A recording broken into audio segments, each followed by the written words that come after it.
is a time where God will truly bless you with the gospel. At araw-araw tayo ay pagpulay ng Diyos upang mamuhay sa gospel. I pray your every moment of your life will be spent in glorifying God. At ako'y nanalangin na yung ating buhay ay magamit para sa kalulatian ng Diyos. Amen? Amen. Let this time of worship be a time where you glorify God through worship. At yung oras na ito yung oras kung saan iluwalhati natin ng Diyos sa pamamagitan ng pagsamba. And then God will strengthen you with the word of God. At ang Diyos papalakasin tayo sa kanyang salita. Amen? Amen. Let's make confession of faith. Jesus is a Christ, the Son of the living God. Amen. The title of today's message is The Power of the Word of God. Ang titulo natin mensahe ngayon ay Power of the Word of God. You know, one thing that I have personally experienced in my life is the Word of God. At ako mismo naranasan ko sa aking buhay ay ang salita ng Diyos. When I began understanding and when it began rooting into me, I began to change. Naunawaan ko at ito ay umugat sa akin, ako ay nagbago. All the worries, all the problems wasn't a problem anymore. Lahat ng mga pag-aalala at yung problema, hindi na ito problema. I simply found true joy in just enjoying the Word of God. At nahanap ko yung tunay na kasiyahan sa pag-enjoy ng salita So ng like Diyos. today's message title, Power of the Word of God may come upon you today. Kagaya ng titulo ngayon, nawa yung kapangyarihan ng salita ng Diyos ay dumating sa atin ngayon. So the most important that needs to take place is for this message to be my gospel. Ang pinakamahalaga na yung mensaheng ito ay maging aking gospel. You know, we have all ages here sitting down worshiping together. Meron tayong iba't ibang uri at antas ng edad dito. We have little kids there back rocking around playing things. Yung mga maliliit na bata doon sa likod, sila ay naglalaro. We have little older remnants sitting here. At meron din medyo matanda na nakaupo And rin. then we have older remnants sitting here. At merong matandang remnant na nakaupo It dito. doesn't matter what kind of time period you are in. Hindi mahalaga kung anong edad meron ka. You have to have this gospel as my gospel. Kailangan yung gospel na ito ay maging aking gospel. Because gospel is unique. Dahil ito ay unique. You can live it without many things. Pwede tayong mabuhay kahit wala tayo ng mga ibang bagay. But we cannot live without the gospel. Pero hindi natin kayang mabuhay ng walang gospel. If gospel is not an answer for you, then nothing can become an answer for you. Kung yung gospel ay hindi kasagutan para sa iyo, wala nang ibang bagay pang sasagot para Without sa iyo. this gospel being imprinted in our hearts, you will be deceived by Satan. Kung yung gospel na ito ay hindi may tanim sa ating puso, tayo ay malilinlang sa Satanas. What is the confession we make all the time? Ano yung lagi natin ipinapahayag? That Jesus is a Christ, answer to all my problems. Si Right? Jesus ang Kristo ang sagot sa lahat ng aming problema, di ba? But Satan wants to deceive us. Dahil nais sa Satanas, nalinlangin tayo. Not because the problem is big, Hindi dahil malaki yung problema, but how is he deceiving us? pero paano niya tayo nililinlang? Into believing that Jesus Christ is not enough.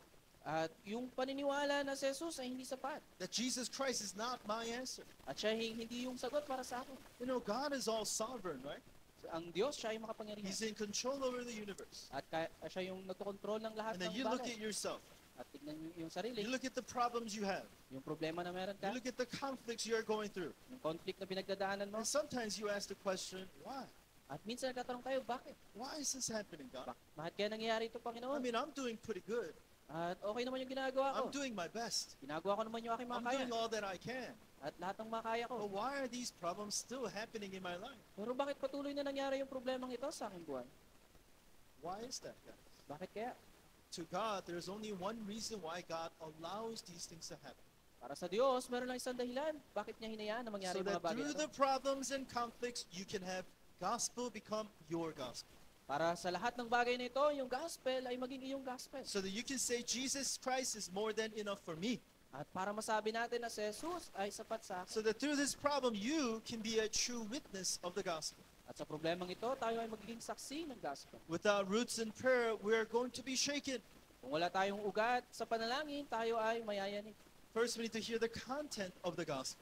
Kailangan una marinig natin yung nilalaman ng gospel. But through prayer, you get to root deep into the gospel. At sa pamamagitan ng panalangin, kailangan tayong lumalim sa gospel. How do we know these trees are strong and healthy? How do we know? Paano natin malalaman kung yung puno ay matibay? We can tell by their fruits. O makikita natin sa kanilang bunga. But we can tell when there's a strong storm that comes by. Pero mas makikita natin ito kapag mayroong dumating na malaking bagyo. Trees without roots, what would happen? Yung mga puno na walang ugat, ano mangyari They sa will kanila? be uprooted out of the ground. Sila ay mabubunot sa lupa. They would have fall down to the ground. Sila ay babagsak sa lupa. Trees that have strong roots, what happens? Yung mga puno na may ugat, ano mangyari sa kanila? Their tree becomes stronger because of the shaken storm. Yung kanilang puno ay mas tatatag dahil doon sa bagyo. You understand? Naunawaan niyo ba? I've seen these tree, buko trees. Nakita ko yung buko, puno ng buko. I've seen a footage of the storm that came here and hit Palawan. Nakita ko yung bagyo na dumaan dito sa Palawan. I mean, the trees were literally bending almost 90 degrees. At yung mga puno ay talaga silang yumuyuko na parang 90 degrees. And when the wind goes, what happened? At nung humangin, anong It nangyari? bounces right back. At sila ay bumabalik lang. The tree becomes stronger. At sila ay naging mas matibay. Problem is not the problem, guys. Yung problema ay hindi problema. Do you have roots in the gospel? Meron ba tayong ugat sa gospel? Are you enjoying prayer of enjoying the gospel? Na-enjoy ba natin yung panalangin para ma-enjoy ang gospel? We must have evangelism as our nature. Kailangan magkaroon tayo ng evangelism bilang ating nature. Or else, after all that you've done, you're going to fail. Dahil kung hindi, ay lahat ng pagtasala ng lahat ng bagay na ginawa natin, tayo ay mag-fail. Why am I emphasizing this message throughout this week? Bakit ko to sinasabi sa inyo nitong linggo? No, I've been saying this since Wednesday. I've been saying this. At nung Wednesday, sinabi ko ito sa inyo. Right? Every worship, I've been saying this. At tuwing pagsamba natin, sinasabi ko ito sa inyo. Why am I saying this? Bakit ko ito sinasabi? So that you will not fail.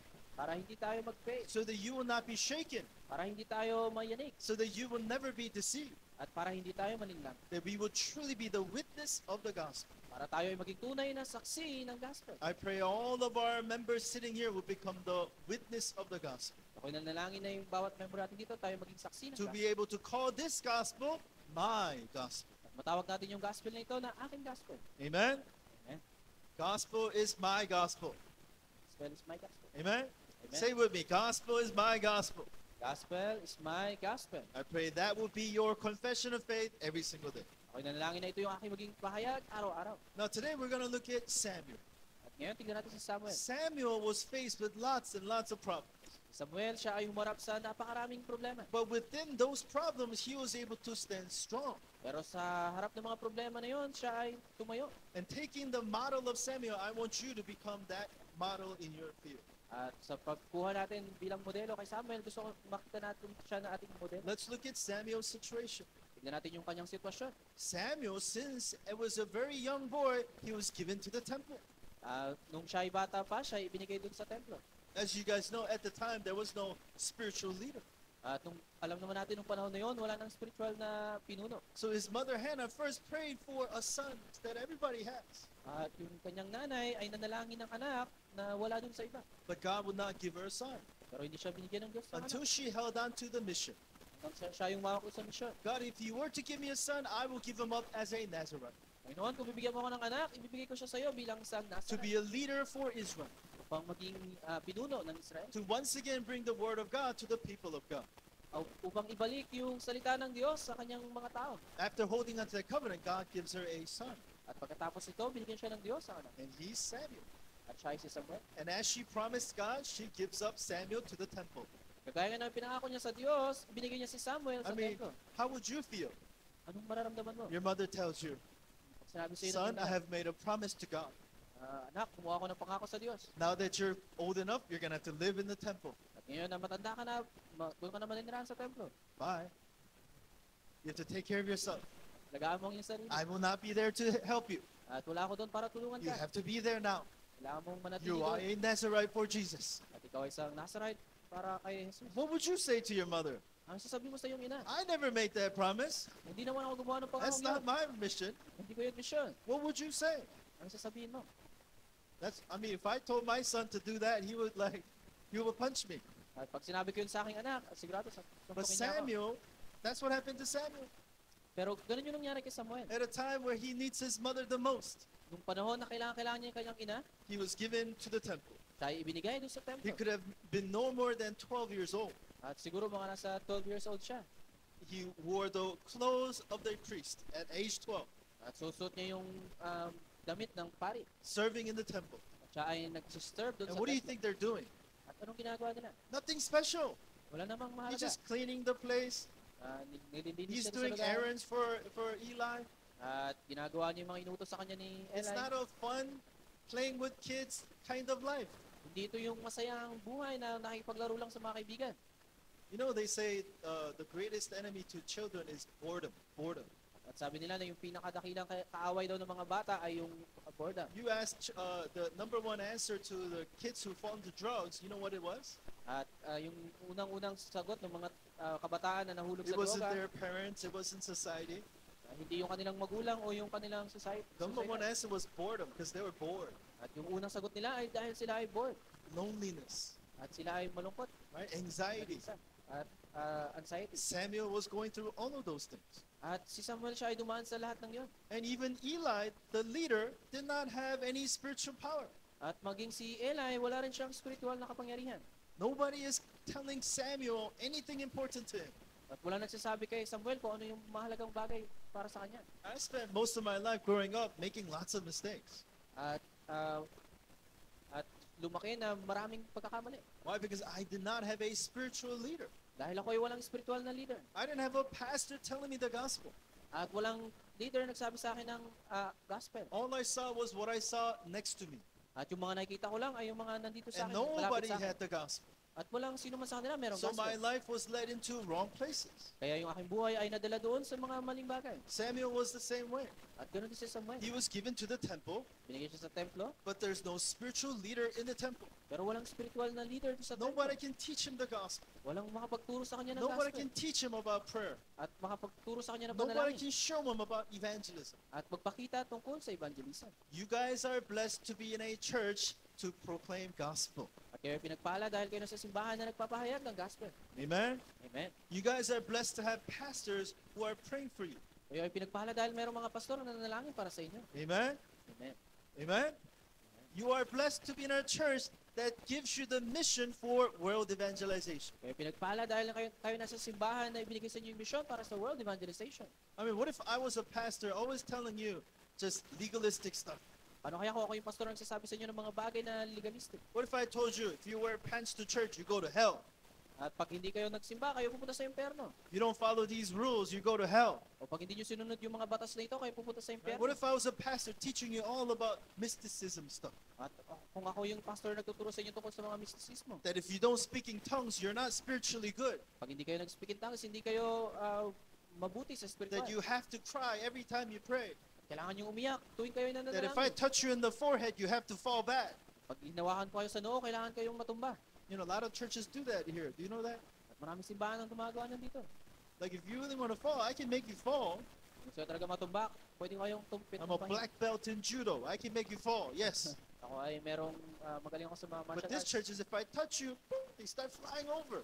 At yung mga teacher doon, pag hinawakan ka, sila lumilipad. You're at a place where you hear gospel every Sunday. Amen? Nandito kayo sa lugar kung saan narinig niyo yung gospel tuwing linggo. Because of that, every people in Israel were falling into idol worship. At dahil dito, yung mga tao sa Israel, sila ay nahulog sa pagsamba sa Diyos-Diyosan. Why is that? Bakit kaya? Because there's no leader. Dahil walang mga leader. No one speaking the gospel. Walang nagpapahayag ng gospel. So darkness comes over. Kaya yung kadiliman ay People fall into idol worship. yung mga tao, sila ay nahulog sa pagsamba sa True Diyos-Diyosan. worship in the gospel is disappeared. At yung tunay na pagsamba sa gospel, ito ay nawala. What do I say to you guys all the time? Ano yung lagi ko sinasabi sa inyo? How important are you? Gaano kayo kahalaga? You really have to know how important I am. Kailangan nyo malaman kung gaano kayo How kahalaga. important you are in your family. Kung gaano kayo kahalaga sa inyong pamilya, How important you are in your school. sa inyong eskwelahan, How important you are for Philippines. at kung gaano kayo kahalaga para sa Because Pilipinas. if we're not shining the light of the gospel, what's going to happen? Dahil kung hindi natin ipapaliwanag ang ilaw ng gospel, ano mangyayari? Idol worship will take over this place. Yung pagsamba sa Diyos-Diyosan ang lalaganap dito. That's the kind of situation Samuel was in. Ito yung sitwasyon kung saan nandoon si A Samuel. situation where he could have complained about his situation. At maaaring pwede siyang mag-complain sa kanyang sitwasyon. Well, I hear a lot of people when I was in Living America, they say, send us a good pastor, they say. Nung ako nandun sa Amerika, narinig ko maraming sasabi na We padala don't niyo have kami a ng good mabuting pastor, pastor. people complain. At wala kaming mabuting pastor. Samuel did not have a good pastor. Si Samuel, wala siyang mabuting pastor. Samuel did not have a supporting family. At wala siyang pamilya na nagsusupport sa kanya. Samuel did not have spiritual friends next to him. At wala siyang mga kaibigan na nagtuturo sa kanya sa spiritual. What did Samuel have? Anong meron si Samuel?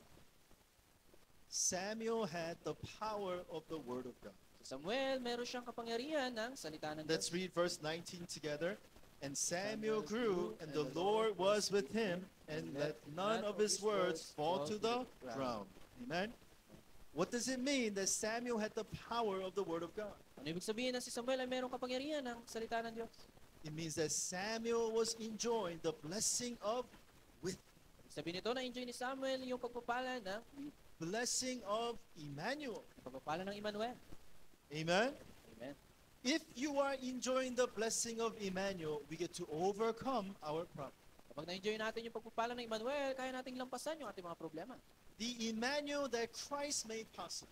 At yung Emmanuel na ginawa ni Jesus na posible. As prophet, making a way for us to meet God. Bilang propeta na nagdala ng daan patungo sa Diyos. As priest, resolving all of our sins. At bilang pari na nagsusulba sa ating mga kasalanan. As king, destroying the works of the devil. Bilang hari na nagwasak sa trabaho To ng those who diabo. confess that this Jesus is the Christ, At yung sa mga nagpahayag na si Jesus ang Kristo, you get to enjoy the blessing of Emmanuel. ma-enjoy ninyo yung pagpapala ng Emmanuel. Amen? Amen. What does that mean? Ano ibig sabihin nun? That means the Almighty God is with you. Ibig sabihin yung makapangyarihang Diyos ay nasa sayo. The Almighty God with the power of the universe says, I am with you.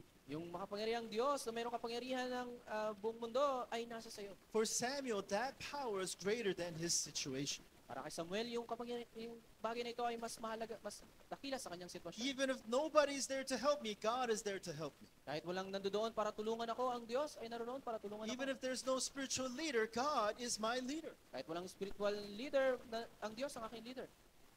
What was Samuel's life like? Ano yung klaseng buhay meron si Let's read Samuel? chapter 2, verse 11 together. And the boy was ministering to the Lord in the presence of Eli the priest. What was he doing? Ano ginagawa niya? He was ministering to the Lord. Siya ay nagministeryo sa Diyos. Verse 18, what does it say? Let's read it together. Samuel was ministering before the Lord. What was he doing once again? Ano ginagawa niya ulit? He was ministering before the Lord. Siya ay nagministeryo sa harap ng Diyos. Verse 26, let's read it together. Now the boy Samuel continued to grow both in stature and in favor with the Lord, also with men. Same thing was said about Jesus himself, At si Jesus, ganun din yung sinabi sa kanya. that he grew physically, Siya ay lumaki he grew spiritually. at sa physical at sa How spiritual. was that possible for Samuel? Paano ito naging posible kay Samuel? Because even at that young of an age, at age 12, he was enjoying the blessing of Emmanuel. Dahil doon pa lang sa kanyang pagkabata, na-enjoy na niya yung pagpapala ng ang Diyos ay nasa sa So kanya. these children, you guys are not young kids. Kaya yung mga batang ito, hindi kayo mga bata. You know, at age 12, you can receive answer like Samuel. At doon pa lang sa edad na 12, pwede na kayong tumanggap ng kasagutan kagaya ni Samuel. Amen? Amen. Who's 12 and older? Sino ditong 12 pataas? No more excuse, right? Wala kayong dahilan. Amen? Amen. These are the blessing God wants to give you. Ito yung pagpapala na nais ng Diyos ibigay sa He iyo. wants you to enjoy the blessing of Emmanuel. Nais niyang ma-enjoy mo yung pagpapala na Emmanuel. That Samuel was holding on to the Word of God. At si Samuel na ito, siya yung humahawak sa salita ng Diyos. What's the evidence? Ano yung ebidensya? Let's read those words together. Let none of his words fall to the ground. What does that mean? Ano ibig sabihin nun? That means Samuel was holding tightly to the Word of God. Ibig sabihin si Samuel, siya ay humahawak ng maigpit sa salita ng Diyos. You know, I ask you guys once in a while, what was Sunday message? Ano yung titulo nung Sunday message? What was Sunday message? Ano yung Life of what? Thank you for reminding me. How are you holding on to the Word of God? yung kapangyarihan na humawak sa salita ng Diyos? Well, the other way is, were you enjoying a life of thanksgiving? O na-enjoy ba natin yung buhay ng pasasalamat? Did you receive the answer of thanksgiving? O natanggap nyo ba yung kasagutan ng pasasalamat? That's what Samuel was doing. Ito yung ginagawa ni Samuel. He held on to the Word of God. Humawak siya sa salita ng Diyos He meditated on the Word of God. at pinagnilayan niya yung salita ng His Diyos. life showed the power of the Word of God. At yung kanyang buhay ay nagpakita ng kapangyarihan ng salita ng Diyos. What does it say? He ministered before the Lord, right? At sabi doon, siya ay nagministeryo sa harap ng Diyos. I mean, that's a good word for saying cleaning the house. That's what he was doing, really. At ito ay magandang salita para sabihin na nilinis yung bahay. Doing Tahanan. what Eli told him to. That's what Samuel was doing. Kung ano yung sinasabi sa kanya ni Eli, yun yung He ginagawa wasn't ni doing Samuel. something special. Wala siyang ginagawang espesyal. Whatever he was doing it out of true thanksgiving. At lahat ng kanyang ginagawa niya ito dahil merong pasasalamat. While cleaning, he was saying, thank you for being with me. Habang siya naglilinis, sinasabi niya na salamat dahil nasa sa Picking akin. up garbage, he was saying, thank you for giving me a job to do for your name. At habang nagdadampot siya ng basura, binibigyan mo ako ng trabaho para sa iyong pangalan. While looking at the Word of God, he was saying, thank you that give me the opportunity to look at the Word of God. Habang tinitignan niya yung salita ng Diyos, sinasabi niya na salamat dahil binigyan mo ako ng oportunidad para tignan yung salita ng Diyos. Guys, Samuel held on to the Word of God. Si Samuel, siya ay humawak sa salita ng Diyos. Where does our power come from? Saan nagmula yung kapangyarihan ito? Where does the power to overcome your sadness come from? Saan nagmula yung kapangyarihan upang malampasan natin yung ating Where does the power to kalungkutan? overcome your problems come from? Saan nagmula yung kapangyarihan para malampasan natin yung ating problema? It's not from help from other people. Hindi ito tulong mula sa ibang It's tao not answer from this world. o kasagutan mula sa mundo. It is from the Word of God. Ito ay mula sa salita ng Diyos. Amen? Amen. I pray that you would hold on to the Word of God. At ako'y nanalangin na tayo humawak sa salita ng Diyos. Samuel's life was centered on the Word of God. Yung buhay ni Samuel, ito ay nakasentro sa salita ng Verse Diyos. after verse that introduces Samuel says he ministered before the Lord. At yung verse na nagpakilala kay Samuel, sabi doon, siya ay nagministeryo sa harap ng Diyos. I pray all your life will be centered on the Word of God. At ako'y nananalangin na yung buong buhay natin ay nakasentro sa salita ng Diyos. Amen? Amen. That Samuel became the witness of the Word of God. At si Samuel na ito, siya ay naging saksi ng salita ng Diyos. Let's read verse 20 together. And all Israel from Dan to Beersheba knew that Samuel was established as a prophet of the Lord. How much does Samuel hold on to the Lord? Gaano siya humawak sa salita ng Diyos? How much did he hold on to the Word of God? At gaano siya humawak sa salita ng Diyos? Everyone from where? From Dan to Beersheba At mula sa Dan hanggang sa Beersheba, knew that he was the prophet of the Lord. alam nila na siya ay yung propeta ng Diyos. You know what I mean? At alam niyo ba ibig ko sabihin? Everyone looked at him and saw that God was working in his life. At lahat ay tumingin sa kanya at nakita na ang Diyos ay nagtatrabaho sa kanyang buhay. Wasn't that same for Joseph? Ganon din ba si Joseph? Everyone who saw Joseph saw the working of the Lord through Joseph. At lahat ng nakakita kay Joseph, nakita yung trabaho ng Diyos kay Joseph. Your non-believing parents looking at you and seeing the power of God. Yung mga magulang natin na hindi mananampalataya, tumitingin sa atin at makikita yung trabaho ng Diyos. People who are deceived or scarred looking at you wanting to receive the answer you are receiving. Yung mga tao na nalinlang at punong-puno ng scar, pag tumingin sila sa'yo, makikita nila yung sagot na kanilang hinahanap. Samuel became the witness of the Word of God. Si Samuel, siya yung naging saksi ng salita ng Diyos. Guys, answer doesn't come from something special. Yung mga kasagutan na hindi ito dumarating dun sa mga It's you bagay na listening to message right now, it's simply saying, God, I want to be that witness. Kayo na narito at nakikinig sa salita ng Diyos at sinasabi na gusto ko maging saksi. I want to be a witness of this amazing Word of God. Gusto ko maging saksi ng pambihirang salita ng Diyos. Help me to experience the power of the Word of God. Tulungan niyo po akong maranasan yung kapangyarihan ng salita ng Diyos. Amen? Amen. Amen? Amen. When you hold on to the power of the Word of God, what happens? Pag umawak tayo sa kapangyarihan ng salita ng Diyos, ano mangyayari? You get to experience the answers of the Word of God. Mararanasan natin yung kasagutan ng salita ng Right? Diyos. True answers. Yung tunay na kasagutan Are given to who? ay ibinigay kanino? Those who hold on to the Word of God. Ay ibinigay doon sa mga humawak sa salita ng Let's Diyos. read verse 21 together. And the Lord appeared again at Shiloh, for the Lord revealed himself to Samuel at Shiloh by the word of the Lord. Amen. Here's an important verse. Ito yung napakalagang verse. How did God reveal himself to Samuel? Paano ng Diyos ipinakita yung kanyang sarili kay What does it Samuel? say in the verse today? Through the word of the Lord. Sabi doon, sa pamagitan ng kanyang salita. What does God wants to do to you right now? Ano yung nais ng Diyos gawin sa iyo ngayon? Reveal himself.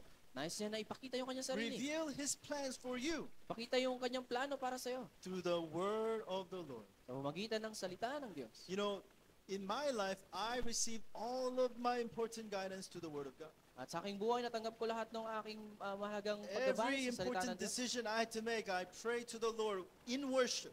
Lahat ng mga mahalagang bagay na dapat kong gawin ay pinalangin ko sa Diyos sa pamagitan ng God, pagsamba. give me unshakable conclusion through your word.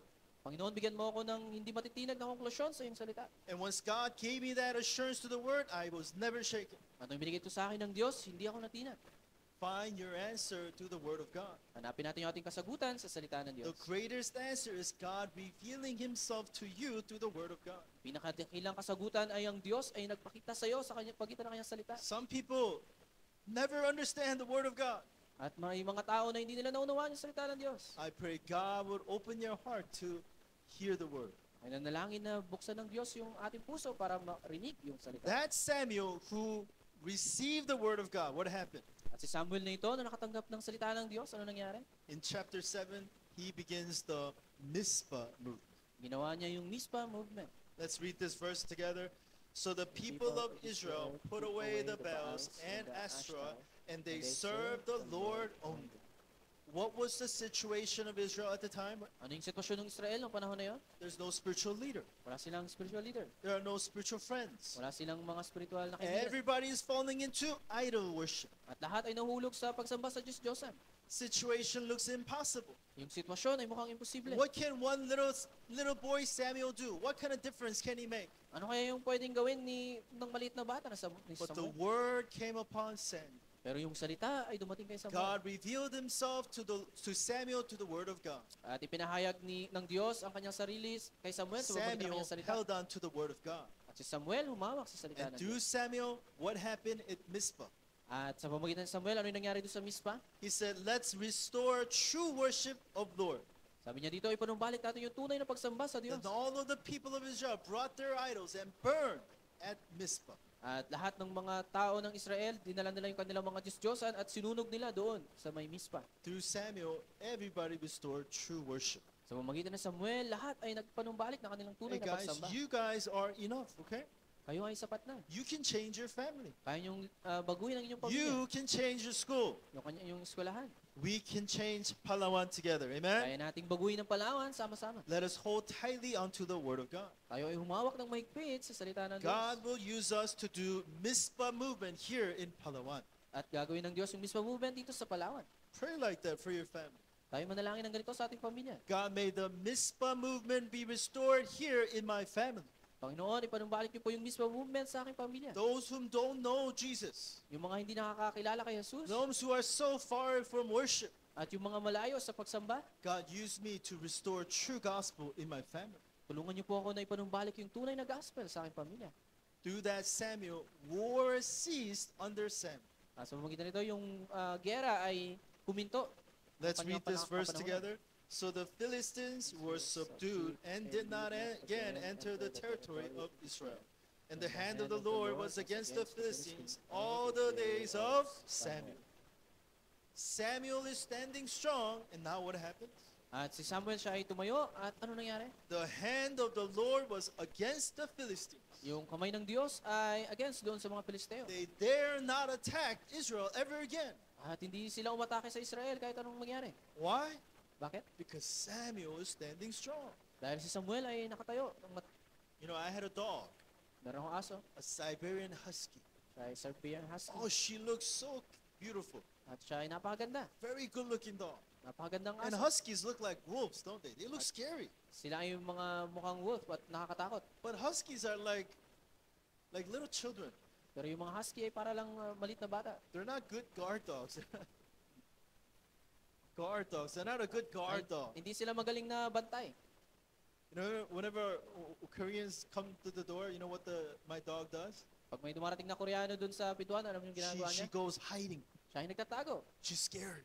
Siya ay takot. Whenever a Filipino comes to the door, a stranger, you know what she does? Kapag merong mga Pilipino na dumarating, anong She ginagawa niya? wags her tail and goes in. Siya ay, Like, hey, you're supposed to guard the house. so, dapat binabantayan mo yung bahay. But people who don't know this dog, you know, she looks scary. At pero pag doon sa mga tao na hindi nakakalam sa aso na to, So mukha they're siyang asking nakakatakot. me, is this dog safe? Kaya tatanong nila, ay safe ba to? The most safest dog in the world. Siya yung pinaka-safe na aso sa buong mundo. Unfortunately. Kaya lang, You know, Samuel's standing strong and Philistine can't attack. Why? si Samuel ay tumayo at yung mga Pilisteo hindi sila makalaban. Because they're so scared of God that is working behind Samuel. Dahil sila ay sobrang takot doon sa Diyos na nagtatrabaho sa likod ni You know Samuel. what that means? Alam niyo ibig sabihin nun? That forces of darkness dare not attack Israel while Samuel was standing strong.